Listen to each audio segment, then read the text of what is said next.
जय गुरु संतपति।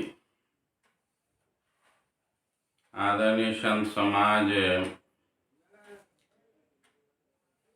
अब तक गुरुन्यास के चोर खंड का 8 भाग दिया जा चुका है। बातें बहुत गहरी है इस अध्याय में, इसलिए समय भी लग रहा है। और एक बात मैं बताऊं, कुछ लोग यह समझते होंगे कि देवी देवता का विरोध हो रहा है। ऐसा बिल्कुल भी नहीं है। मैं सिर्फ यह कहना चाहता हूँ कि जो सनातनी हैं वह सत्य की तलाश जिसे सत्य चाहिए, उसे इस मार्ग पर चलना होगा। देवी देवता सभी अपने अपने जगह बिल्कुल ठीक हैं, लेकिन जो सत्य के मार्गी हैं वे इसी रास्ते पर चलकर वे वास्तविक सत्य को तक पहुंच सकते हैं। इसलिए यह ना समझें कि मैं देवी देवता आदि का विरोधी हूँ। सभी वे अपने अपने जगह ठीक हैं, लेकिन जिसे सत्य की तलाश है, जिसके लिए हमारे उपनिषदों में, वेदों में, पुराणों में बहुत सारी चर्चाएं हैं, उस सत्य की तलाश यह शिवनारायणी मत पंथ के या संतों के मार्ग पर चलने से प्राप्त होगा।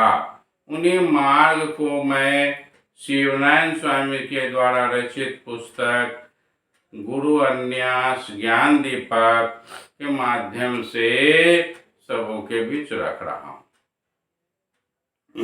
आते हैं आगे बढ़ते हुए 9वें भाग की ओर। चौपाई से शुरू करते हैं। कहते हैं, जो पूछे सो कहूँ बनाए, तेहि पर तात प्रीति मोहि आए। अब सुनहु जो अवसर लागे, एक एक अर्थ कहब हम आगे। जो कोई हेरत माया की आशा, से तो परत काल के फांसा। अगला चरित्र देखु अब ताहि, उठी के चलत भूलत मग माही। शिवनारायण स्वामी की बातें सुनकर परमात्मा समझाते हुए कहते हैं कि जो तुम पूछते हो उसका अर्थ मैं समझाकर कहता हूँ, क्योंकि हे तात, तुम्हारे ऊपर मेरा बहुत प्रेम हो गया है। अवसर समय के अनुकूल जो कहता हूँ उसे पूर्ण ध्यान से सुनो। तुम्हारे एक एक प्रश्न का उत्तर आगे चलकर दूंगा। ये बिल्कुल सत्य बात है कि जो व्यक्ति सांसारिक मोह माया में पड़कर ईश्वर भजन नहीं करता है, वह काल के फंदे में पड़ जाता है। उसे मुक्ति कैसे मिल सकती है? ऐसे लोग मोह माया के वशीभूत होकर ईश्वर भजन को भूल जाते हैं। ऐसे व्यक्ति का आगे क्या होता है, उसे ध्यान देकर सुनो। फिर चौपाई में कहते हैं, बीजु वन में आप भय ठाड़ा, देखि गंभीर तते डर बाढ़ा। यही बिच ताहि ठगौरी आही, रतन सुधि बुद्धि कछु चतुराई। यही से कहीं समुझ के आनी, अपनी अपनी वस्तु सब जानी। परपंची देखत सब कोई, जागे नहीं रहे सब कोई। कहते हैं कि ऐसे व्यक्ति अपने प्रियजनों के साथ रहकर भी ऐसा अनुभव करता है कि वह बिजुवन भयानक जंगल में बिल्कुल ही निसहाय खड़ा है। एक भयानक जंगल का नाम है बिजुवन। अपने चारों ओर सांसारिक दुख से पीड़ित अस्त व्यस्त जनजीवन को देखकर अत्यंत भयभीत हो जाता है। ऐसी स्थिति में उसे ठगोरी ठगने वाले मोह और माया भी आकर घेर लेती है। ठगोरी का प्रभाव उस पर इतना अधिक पड़ता है कि वह अपने चतुराई और ज्ञान को भूल जाता है। इस दारुण दुख को किससे कहे, सबों का तो एक ही हाल है। संसार में सभी उसे परपंची, छली, कपटी, ढोंगी दिखाई देने लगते हैं। सभी मानव मोह निशा की ओर निद्रा में सोए हुए दिखाई पड़ते हैं।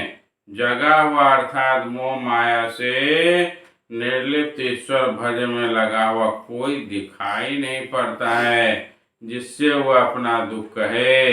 यह सोचकर वह व्याकुल हो जाता है। संतों ने कहा है, सभी लोग जगे हुए हैं माया दिशी, प्रभु दिशी, ब्रह्म दिशी जगा हुआ नहीं है। अर्थात अगर है भी तो कोई कोई है, और माया दिशी अर्थात संसार दिशी जगे हुए लोग ही हैं। चौपाई में फिर कहते हैं, जेहि पर पड़े से तो जाने, तब केहू के कहा नहीं माने। 64 योगिनी ताहि विचारे, यही वन मोह भय आय हमारी। अपने चलत गए बौराई, तेहि ते यही मग पड़त भुलाई। जो सुधि होय तो राह न पावे, भटका खाय से मूल गवावे। दूर पंथ करे बैश बिहाना, जब सिर पड़े तब होए गुनाना। जब प्राणी पर संकट आता है तब उसे भले बुरे का ज्ञान होता है। इसके पूर्व वह किसी के उपदेश पर ध्यान नहीं देता है। अज्ञानतावश मोह माया में फंसकर दुख भोगता है। 64 योगिनी अर्थात 64 रूपों में माया भी प्राण को विभिन्न प्रकार से दुख देती है। अज्ञानता के कारण प्राणी सही मार्ग से भटक जाता है, और जब सर्वस्व गंवाकर होश आता है तब तक उस समय कोई मार्ग नजर नहीं आता है। इधर उधर भटकने में मूल अर्थात सही वस्तु अर्थात सही ज्ञान को वह गंवा देता है। तब बैठकर सोचता है कि यह दुख का रास्ता बहुत लंबा है, अब तो इसे भोगना ही पड़ेगा। अर्थात जिसे ज्ञान हो जाता है वह कुछ समझ जाता है, अन्यथा यह माया का तो ऐसा लपेट है कि ज्ञानी भी अपने अभिमान में जो रहता है कि हम तो बहुत ज्ञानी हैं, हम तो बहुत जानकार हैं, यह भी माया का ही असर है। मैं तो बहुत कुछ कर रहा हूँ दुनिया में, मेरा नाम चारों ओर बहुत फैल रहा है, यह सब भी माया ही है। अगर बच सकें तो बचें और ईश्वर भक्ति में, अपनी भक्ति में लग जाएं, आत्मा की तलाश में लग जाएं। अन्यथा जो सबका हो रहा है तो होते रहेगा और होता रहा है। आते हैं दोहा की तरफ। अपने अपने अवसरे ज्ञान सब कोई होय, भूलि पंथ न पावहीं गुरु लखावत सोय। संसार में प्रत्येक व्यक्ति अपने अपने को सबसे बड़ा ज्ञानी समझता है। बहुत ही आश्चर्य की बात है। कम जानकार भी समझता है कि मैं क्या कम ज्ञानी हूँ, मैं तो बहुत जानता हूँ। मठ मंदिर में बैठा दिया जाए तो वह दुनिया का सबसे ज्ञानी हो जाता है। उसे होश नहीं है कि वह क्या कर रहा है और क्या करना चाहिए, किंतु वह सही मार्ग को नहीं पाता है, इधर उधर भटकता रहता है। बहुत प्रयत्न करने के बाद भी जब उसे सही मार्ग नहीं मिलता है तब गुरु शरण में जाता है। जब गुरु सच्चा ज्ञान लखाते हैं तब प्राणी का कल्याण होता है, अन्यथा आवागमन का दुख भोगता रहता है और यह दुख उसका चलता रहता है। इसके अतिरिक्त संसार में भी हजारों लाखों दुख हैं।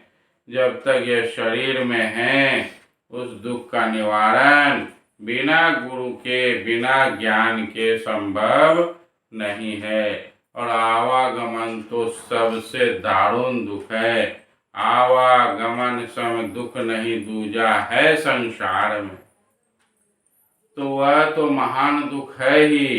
इसके अलावा भी मानव जीवन में बहुत सारा दुख है जिसे बिना गुरु भक्ति के हटाया मिटाया नहीं जा सकता है।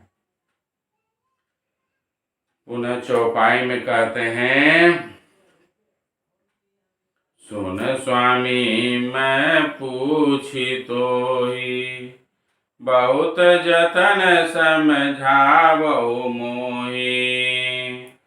तुम तो कहत गुरु सब ठाऊं, सब घट व्याप्त एक ही नाऊं। जहाँ लगे नाम गुरु सब अंगा, कैसे विचारत यह प्रसंगा। वस्तु प्रणाली पास जे होई, कैसे प्रसंग करत सब कोई। ये सुनकर शिवानंद स्वामी परमात्मा से पूछते हैं कि हे स्वामी, मैं आपसे जो कुछ पूछता हूँ मुझे समझा कर कहने की कृपा करें। आप तो कहते हैं कि गुरु तो घट घट में हर जगह मौजूद है, ये कैसे समझा जाए कि गुरु सभी प्राणियों के अंग प्रत्यंग में निवास करते हैं। मनुष्य के पास अनेक वस्तु हैं और अनेक कार्य हैं। जब गुरु सबों में व्याप्त है तो उन चीजों का प्रयोग जीवन में कैसे किया जाए। मैं इतना ही कहकर अपनी बातों को विराम देता हूँ। पुनः अगले वीडियो में मिलते हैं। जय गुरु संतपति, जय गुरु संत।